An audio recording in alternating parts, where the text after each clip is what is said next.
Enfin, l'original est de retour pour une nouvelle vidéo. Donc du coup, pour cette vidéo, on va faire une review de AEW Grand Slam qui s'est passé de la journée du 14 février 2026 en Australie.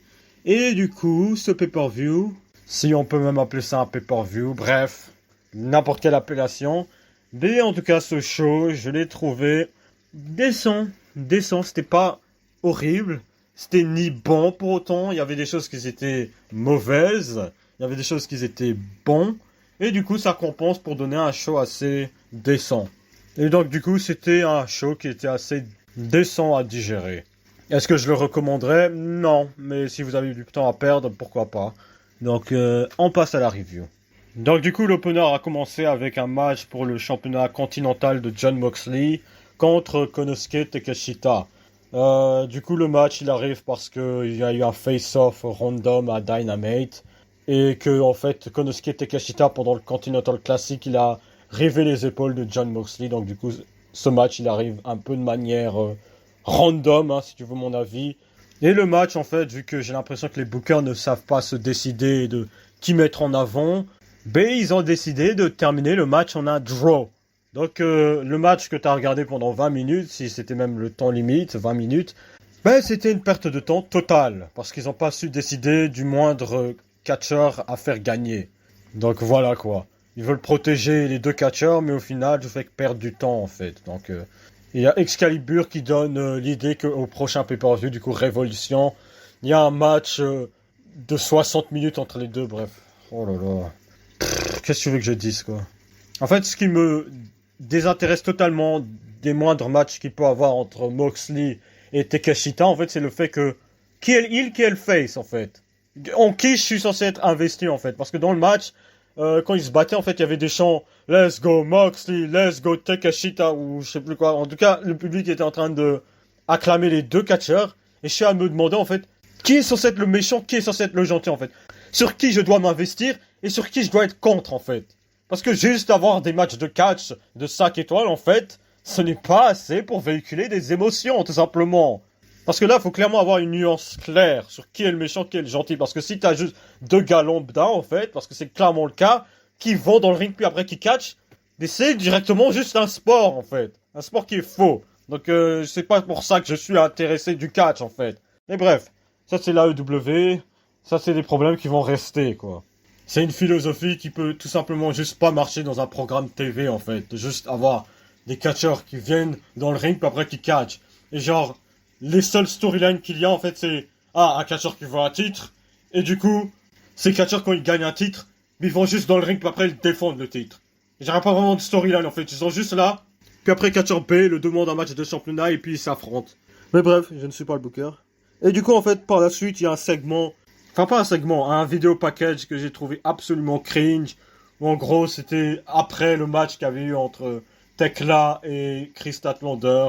Vu que Chris Statlander avait perdu le titre face à Tekla dans le Dynamite de la semaine d'avant. Et du coup, en fait, c'est Statlander qui est en mode ouais, ce n'est pas terminé avec toi, Tekla. Et en fait, c'était dit de la manière la plus non naturelle et la plus ennuyante que j'ai jamais entendue de ma vie, en fait. Et genre, il a essayé de se picorer la tête sur le front vu qu'il était encore en train de saigner après le match. Pour genre donner de l'intensité à la promo, mais en fait ça marchait juste pas du tout en fait. Et genre elle a terminé la promo en disant le karma n'est pas une plage, le karma est the cosmic killer. Et je suis en mode qu'est-ce que ça veut dire cosmic killer en fait.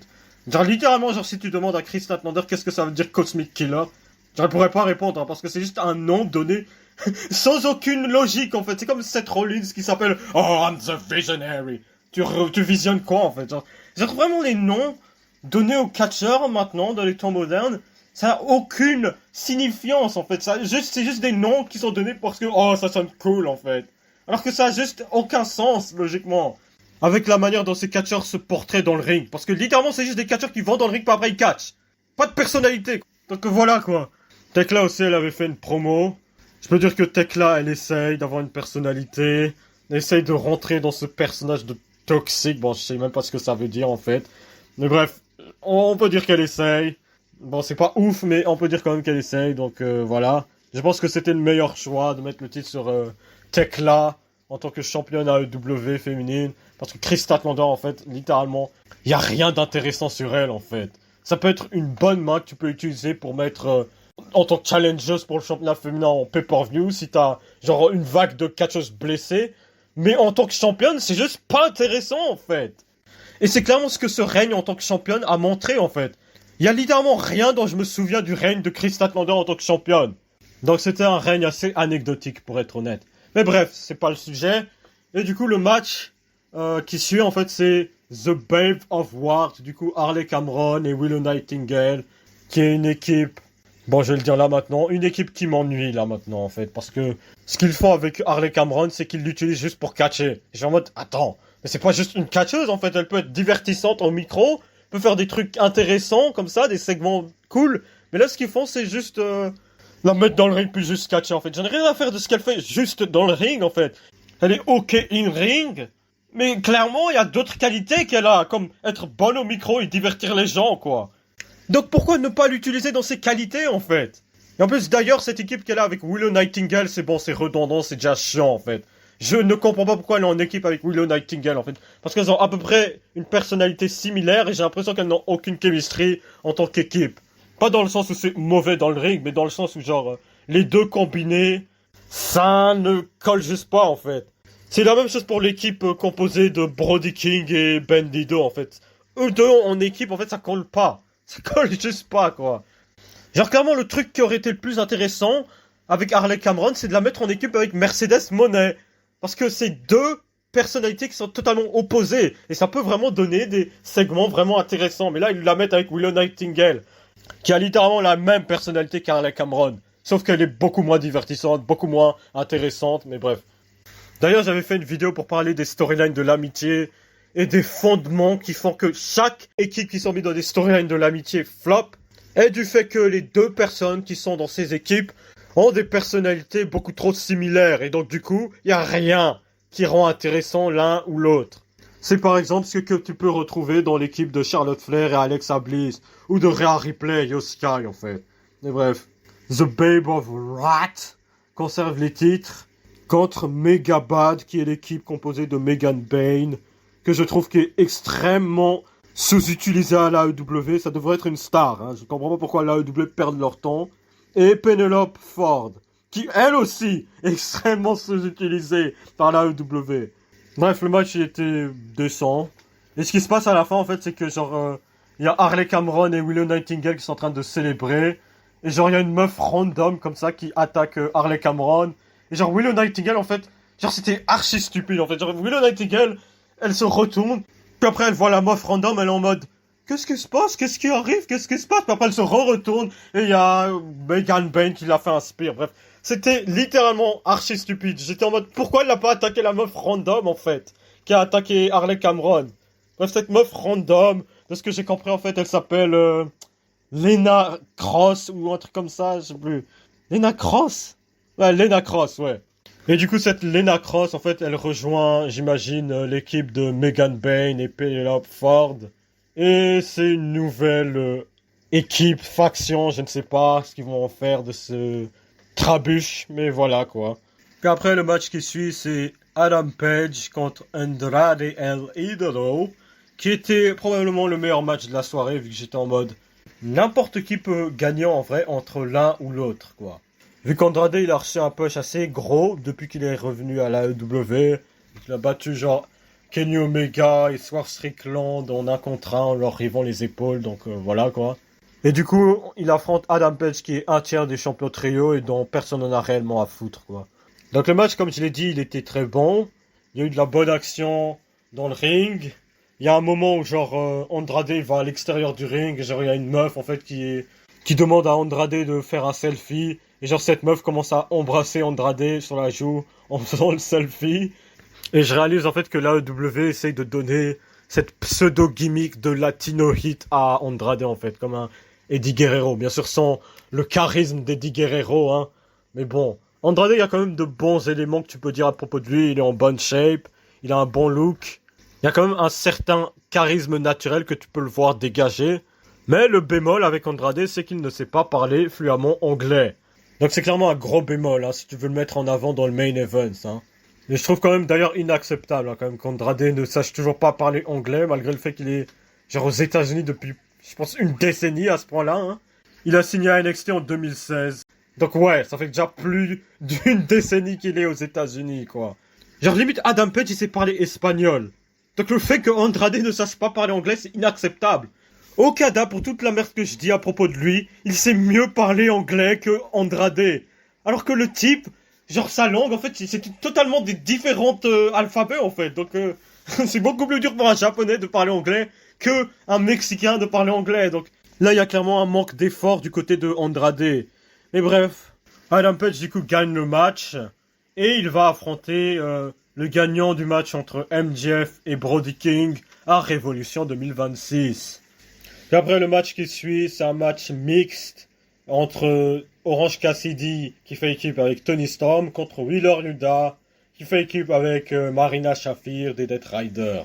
Et du coup, le match, en fait, a comme stipulation que celui qui reçoit le tombé doit se faire raser les cheveux. Je suis un peu en mode...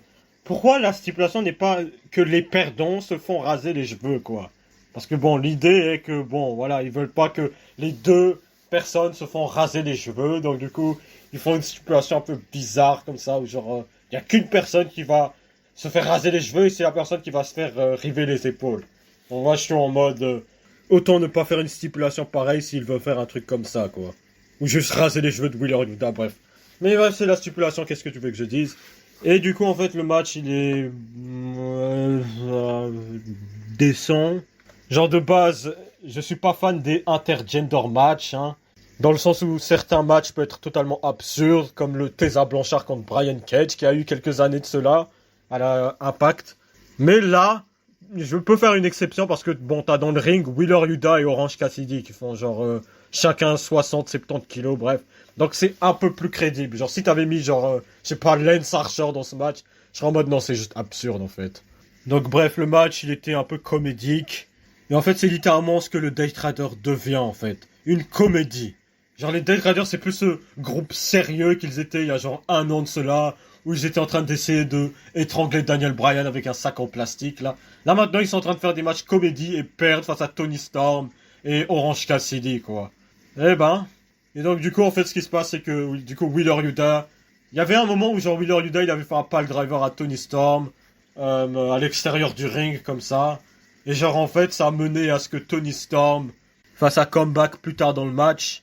Et du coup, ça a mené à Tony Storm et Orange Cassidy qui commencent à faire des combos de finisher pour que Tony Storm fasse le Storm Zero sur Wheeler Yuta et du coup rive les épaules de Wheeler Yuta et Wheeler Yuta doit se raser le crâne. Du coup, l'après-match, c'est Wheeler Yuta qui essaye de s'échapper. Puis après, il y a John Moxley qui l'interrompt et il dit attends, tu dois respecter la stipulation, tu dois te raser le crâne. C'est quoi le problème d'être chauve? Je suis chauve. Du coup, Wheeler Yuta, il est forcé à aller se raser le crâne dans le ring. Et il se fait raser le crâne. Bon, pas totalement, hein, vu que maintenant il ressemble littéralement à un gars qui a 60 ans. Hein. Déjà que Wheeler Yuta, il a l'air déjà vieux, hein, quand tu le vois avec sa barbe. Genre le type, limite, on dirait qu'il est un quarantenaire alors qu'il en a 26, 27, je sais même pas. Mais là, il en faisait 53 facile. Hein. Donc du coup, par la suite, le match qui suit, c'est Kyle Fletcher contre Mark Briscoe dans leur 7e affrontement qui est du coup conclu avec un match à l'échelle pour le championnat TNT.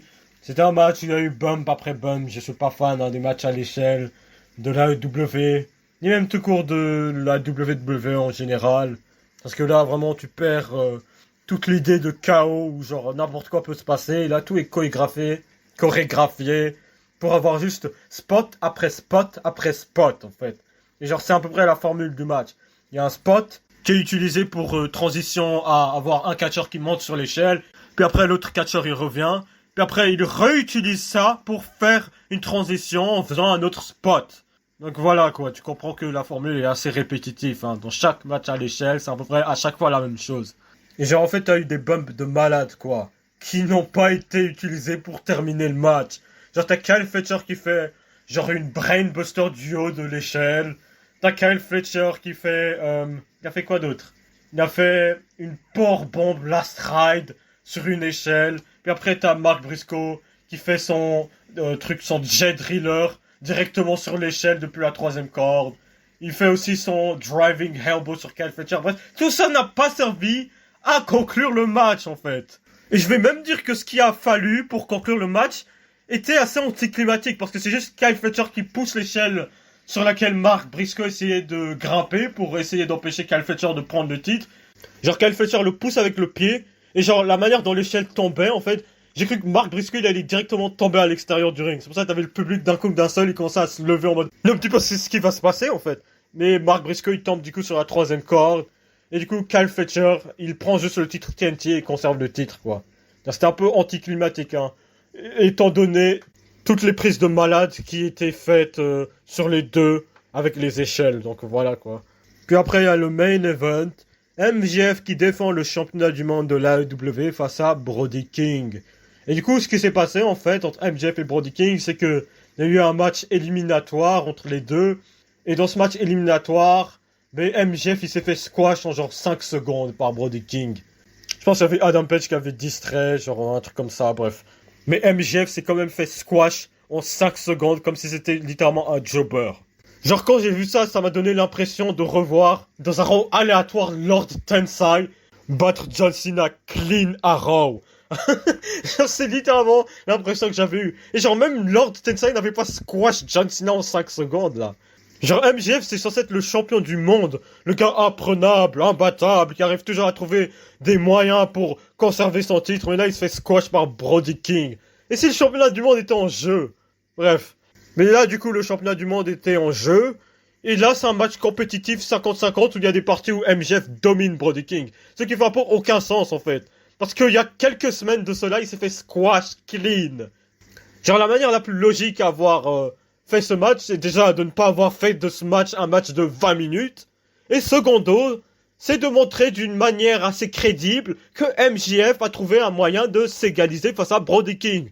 Le meilleur moyen aurait été que MJF, je sais pas, dans un Dynamite random, il attaque Brody King avec un bâton en métal sur la jambe.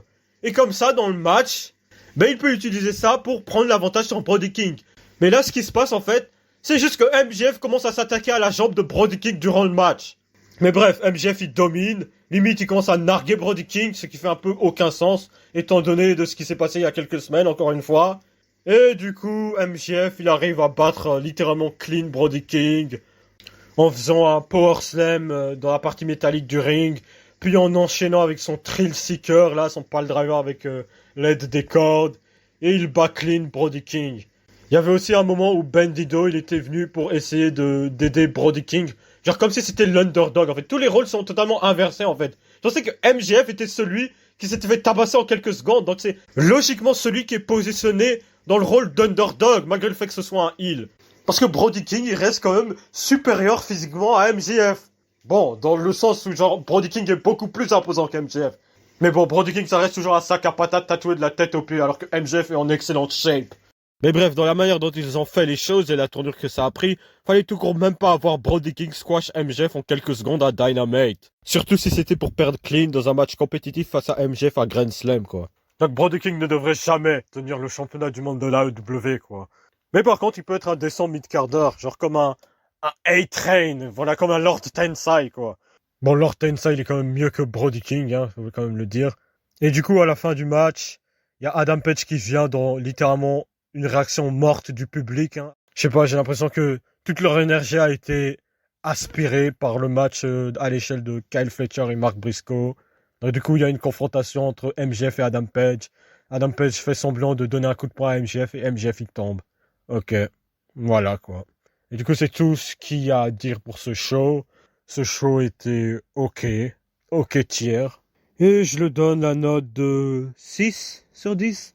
Et donc du coup c'est tout ce que ZOG avait à dire. ZOG vous dit de vous abonner, de liker, de partager, de commenter. Et ZOG vous dit à plus tard. Bref.